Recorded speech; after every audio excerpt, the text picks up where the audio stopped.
Halo semua, nama saya David. Saya adalah seorang WordPress developer. Sehari-hari saya bekerja sebagai senior web engineer di DNUp WordPress Agency untuk enterprise. Di video ini saya ingin menjelaskan tentang WP Local Docker atau WP Local Docker versi 2. Sebenarnya sekarang yang terakhir itu sudah versi 3 sih.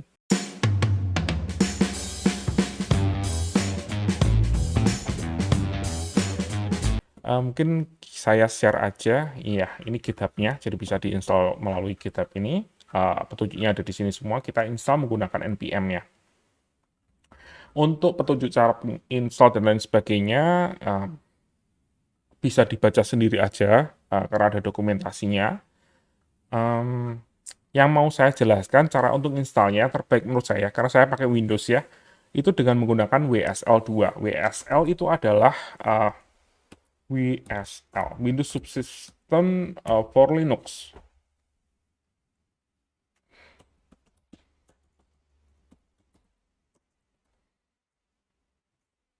Ya, Windows Subsystem for Linux. Jadi ini adalah aplikasi yang bisa diinstal di Windows kita.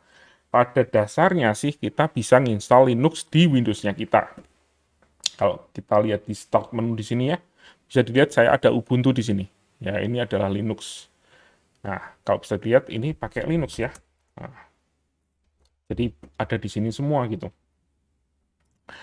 Jadi kita install WSL, saya saranin pakai WSL 2 ya, karena yang bisa connect ke Docker itu yang WSL 2. Kalau kita buka Docker konsolnya kita, Docker dashboard di sini akan ada setting untuk ya ini ya, dicentang use WSL2 base engine. Setelah itu pakai Docker Compose versi 2 yang terbaru, dan juga WSL integration-nya harus diaktifkan ya, dipastikan untuk diaktifkan untuk distro yang kita pakai. Di sini saya pakai Ubuntu 20 kalau nggak salah versinya. Nah, setelah kita install WP Local Docker, sebenarnya bisa kita install juga di Windows, tapi sejak versi 2.7 ya, terakhir versi yang stabil yang bisa saya install di Windows secara native. Setelah itu kok banyak sekali error ya. Jadi kayaknya memang nggak banyak orang yang pakai Windows ya, di kantor saya juga. Jadi dan sejak ada WSL2 juga jauh lebih stabil untuk diinstal di Linux-nya. Jadi kita installnya di Linux tersebut ya. Nah, cara untuk pakainya kita masuk ke Linux terminal. Terus kita pakai, saya cuma nunjukin aja caranya nginstal WordPress development ya di sini. Turn up Docker, oh salah ya, fontnya kurang gede, kita gedein aja biar bisa baca. Docker create ini ya. Dan ini jadi bisa dilihat di sini saya cuma ingin nunjukin betapa mudahnya untuk bikin local development di WordPress-nya kita, di komputernya kita maksud saya. Misalnya kita bikin docker wp.test domainnya, apakah ada domain lain yang mau dikoneksikan, misalnya pakai multi-site ya, kita pilih tidak, dan kita bisa pilih juga PHP versionnya mau versi berapa, dari 8, 7.4, 7.3, kita pakai 7.4 aja. Mau install WordPress atau enggak juga bisa dipilih, kita akan install WordPress, dan mau single site, mau multi site juga semua disupport, kita pakai single site aja.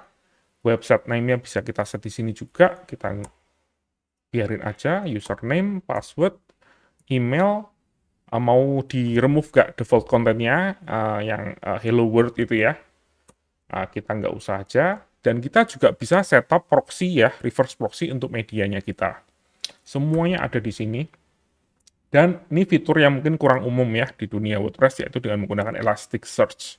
Sebenarnya Elasticsearch itu adalah aplikasi di luar WordPress ya, yang bisa kita tambahkan dengan menggunakan plugin. Kita bisa menggunakan search yang lebih baik di WordPress. Di kantor saya untuk WordPress Enterprise sebagian besar pakai Elasticsearch ya. Dan di sini kita nggak akan install. Dan ya, ini akan install gini aja, kita tinggal nunggu aja servisnya berjalan dan mendownload WordPress ya. Semoga bisa benar dengan baik dan benar. Kita tunggu aja sebentar. Ya, bisa dilihat di sini ya. Dia akan nginstal WordPress dan ya sudah jadi. Ya, dan ya sudah jadi seperti ini. WP admin.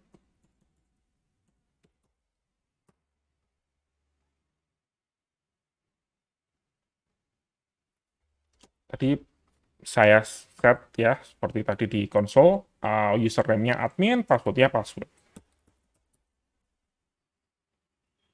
Nah, bisa dilihat di sini ya, semuanya sudah terinstall dengan standar ya, dan semuanya sudah siap untuk dipakai. Jadi cuman seperti itu aja, dan ada beberapa tools lain, misalnya kita mau delete juga bisa. Turn up docker delete docker wp.s.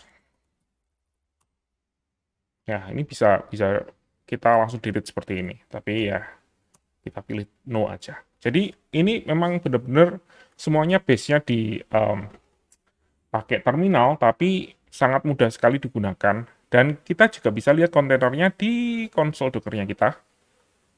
Nah, bisa dilihat di sini ya. Di kontainer apps-nya ada Docker WP Test, dia jalan, Nginx-nya, PHP-nya juga, Memcache-nya juga jalan, globalnya juga jalan semua ya, MySQL dan lain sebagainya. Dan ini juga ada phpMyAdmin juga di sini, dan semuanya sudah komplit lah ya, ada mail catcher-nya juga ada, jadi untuk tes email dan lain sebagainya. Jadi ini benar-benar menurut saya paket Docker yang paling komplit ya, dan paling gampang digunakan menurut saya ya. Oke, sampai jumpa di video selanjutnya. Terima kasih.